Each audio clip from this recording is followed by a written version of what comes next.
Hey guys, what's going on? So today I'm going to be showing you guys 10 really easy ways you can improve your DPS in the Elder Scrolls Online. So a lot of these things are going to be things that are going to be passively increasing your DPS, so just generally just for doing these little things once, you're more or less just going to hit harder forever. So say for example, even if you're hitting one button, and that's your entire rotation is you're hitting one button over and over again. So just by doing the first 8 of these, you're going to hit significantly harder, even if you keep hitting just the one button, but we're going to go over a little bit more than that as well near the end of the video, okay? Okay, so I'm just going to jump into the list here. So at number 1, we have using the Correct Mundustone. So at the start of the game, I know I personally didn't use a Mundustone because I didn't know what they were, I didn't know where to find them, and I didn't know what they did. So basically what a Mundustone is just something that's going to passively give you a boost or a buff. So you can see the one I have right now, it gives me 2000 crit rating, which means I have a better chance of hitting a critical strike, and it equals out to about 10% critical strike rating. And if you don't know what a critical hit is, basically that's just whenever I hit something with like a light attack or whatever, it has a chance of doing a lot more damage if it's a critical hit than what it would do if it was a normal hit.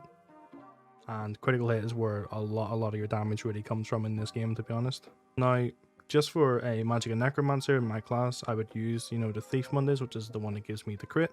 There are a lot of different Mundustones, give max Magicka. There's ones that give you max stamina, there's ones that give you magical recovery, whatever you may want. But choosing the best one for you is really important, and generally on a Magicka damage dealer, for example, you want to choose the one that's going to give you more crit. Okay guys, so at number 2, what is going to be really important is that we're going to have to use food that buffs our maximum stats. So we don't really care about the health stat too much. In content, yeah, having more health is better for you, but if you just want damage, you need to just focus on food that has, max Magicka as well. Now, the reason max Magicka is good is because the more max mag you have, the harder the tooltips on your skills will hit. So if you don't know what a tooltip is, if you hover over a skill, for example, Ricochet Skull here on the Necromancer, it says it does 6,867 damage, and that's without me wearing food, okay? Now that's whenever I have about 5-6k less Magicka than when I would eat food.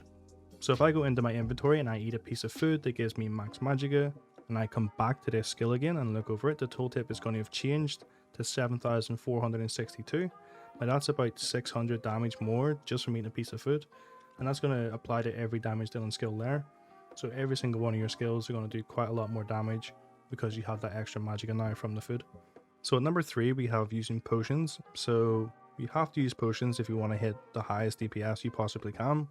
And the reason for this is, basically, if you don't use a potion, you're going to be missing out on really significant buffs. So for example, my Alliance spell drop here gives me 7,500 Magicka every time I use one. Okay, it gives me 30% extra Magicka recovery. And it also gives me 20% spell damage and 2,600 spell crit. Now, every single one of these things are really significant in their own way. So the first one, the 7,000 Magicka. So you need Magicka to sustain. Giving you back Magicka really lets you sustain a rotation perfectly. So you can just sort of continue doing your skills without having to heavy attack or lose any damage, more or less. So the same thing with the recovery there. So your Magicka will come back 30% faster, which is going to mean you can do your skills more comfortably and keep up your rotation for longer in a long fight.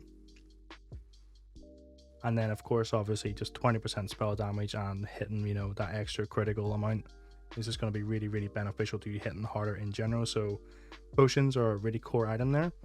You're going to be able to do your rotation pretty much forever, and you're going to be hitting a lot harder because of the buff you get there from the Major Prophecy and the Major Sorcery.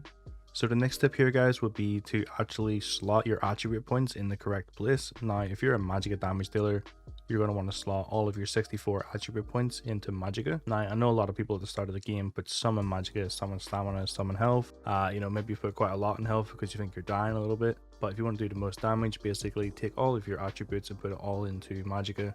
Or if you're a stamina character, obviously into stamina, okay? Okay guys, so the next thing is going to be making sure that you slot your blue CP in the correct positions and that you actually slot the slottable CP into your bar at the top there. So obviously this update has been quite fresh, we've been playing for a while, you may not know you have to slot some of your CP, so that's something we're going to go over here. But yeah, generally just looking at all the CP, you just want to sort of copy what I have if you have a Magic and Necromancer. If not, you want to look at a build video. So looking at a build video is really going to help you see exactly where your CP should go. There really isn't a point where you want to just sort of wing it. you more or less want to look up a guide of someone who's quite end game and just sort of copy theirs. That's pretty much just the easiest way to do it, because they will have sussed out exactly what is the best. So the big things here are, you can see that there's literally CP to give you 15% more damage for standing behind something, 10% more damage just for, you know, having that CP slotted. You know, your AoE damage is 10% more damage, and things like your damage over time abilities do 10% more damage. You know, there's ones there for more critical rating, more magicka. You know, these are really, really important things that you kind of want to tick off. And especially if you're a lower CP, like if you're a lower CP and you can get up to, I think it's around 1200 or 1400, around that region, that's when you're going to start hitting the maximum damage you possibly can, because you're going to have all of the CP. You can still hit hard below that, but at that CP, that's where your CP is going to be maxed out. So that is for the blue tree, that's the main damage tree. Now in the red tree, there are some sustain skills. So there's one here called Siphoning Spells. Basically, every time you kill an enemy, you're going to get 1500 magicka back. This is really, really good, and I recommend slotting that on a magicka character. There's also a stamina version of that if you want to use that on a stam character. And again, so we're talking about slotting the CP. So after you buy them, I press Y, and there must be a tick beside them. If there's no tick, that means they're not slotted. You just want to make sure they're slotted, and you want to go into your red tree and make sure all of those are slotted. And there's also, while we're here, there's also a skill in the red tree called Rejuvenation, which gives 150 base magicka recovery, and that's going to be really beneficial for magicka characters and a stamina character as well. So the next thing is going to be making sure you're using the correct sets and the best sets for your particular class. So if I'm a magicka damage dealer, the best set for me is going to be to wear Sororia. So Sororia is going to give 129 spell damage, 5% extra damage to anything in a dungeon or a trial or an arena. It's going to give me 1000 max magicka if you have the perfected version, another 1000 max magicka, but the perfected version is a bit more difficult to get because you have to do Veteran Cloud Rest on +1 at least. And then on top of that, basically what the set actually does, its 5-piece bonus is that it gives me up to 520 spell damage just for having 10 stacks, or for just hitting things 10 times and standing in the little circle, okay? So it's a really, really powerful set, and that's why I want to be using that. So another thing to go over is my back bar weapon here is a Maelstrom Inferno Staff. So this is an arena set. So the Maelstrom Inferno Staff has been good for years now. It's literally been the go-to back bar weapon for years. So if you have a magicka damage dealer, you want to use a Maelstrom Inferno Staff. So the next set you need to be wearing is a monster set. Now, generally you want to be using a monster set. Now that's going to be a headpiece and a shoulder piece, okay? And they're going to be matching. So I use Sands here. The reason I use Sands, it gives me some critical damage there, 657. Plus it is probably the hardest hitting damage dealer set at the moment for a magicka character, so it would be silly of me to use something else. Now again, this is just for my class and my build. You can look up different guides and I'm sure they'll tell you different sets to use, okay? And then for my other set, what we're going to be using is Mother Sorrow. Now Mother Sorrow more or less is just a set to give me more critical, which means I'm going to hit critical strikes more often, which means I'm going to do a lot more damage overall.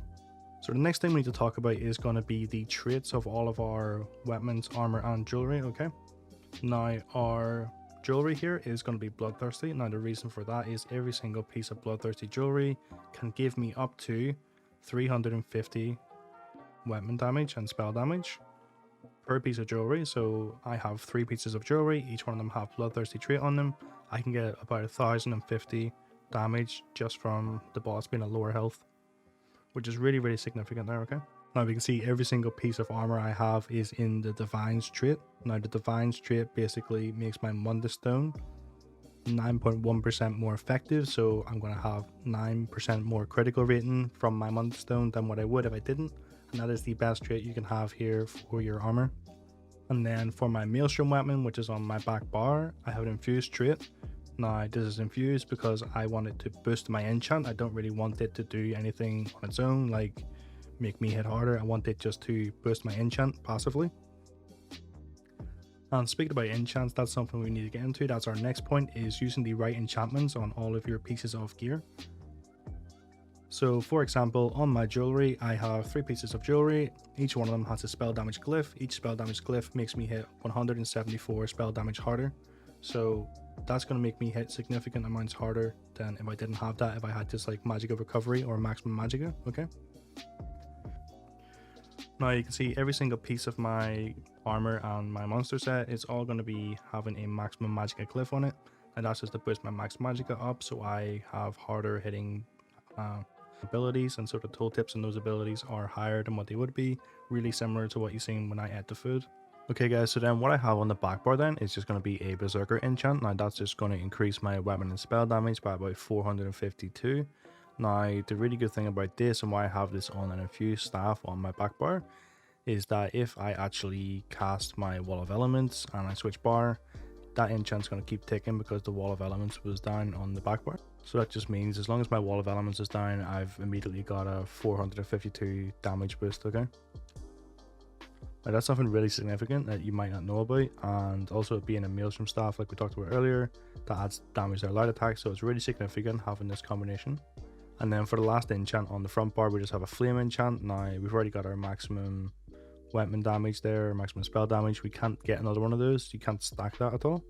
There's really no other enchant that would be better than using a flame glyph enchant here, so that's what I have on the front bar there, just to give us extra base damage every single hit. Okay guys, so for the final tip, it's going to be just light attacking between skills. Now I know a lot of you probably don't do too many light attacks, you know.